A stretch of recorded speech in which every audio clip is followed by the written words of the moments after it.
I'll slap you. Don't try that. Yes, I said don't try that.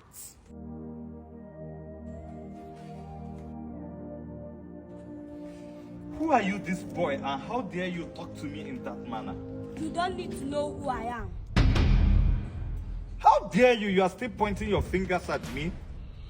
Are you not afraid of me? I am not afraid of you because you are not afraid of your mother.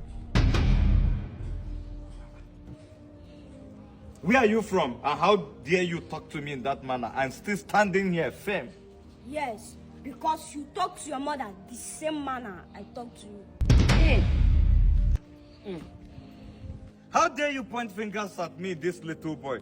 Do you know what was my mother's offense? Whatsoever she did to you does not give you the right to raise your hand on her.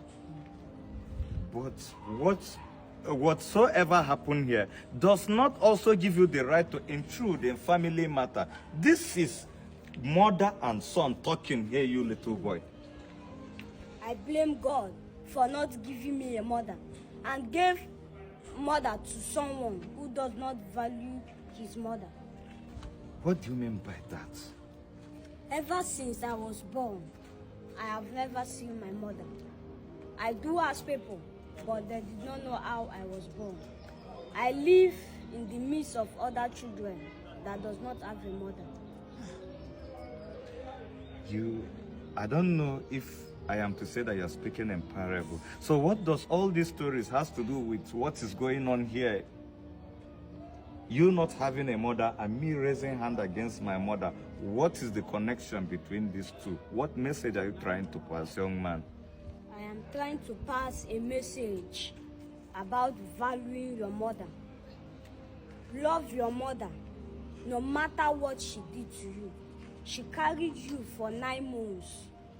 You need to love her, cherish her, respect her. Mother is love. No matter what she did to you, you did not have the right to raise your hand on her. Mother is love. Excuse me, sir.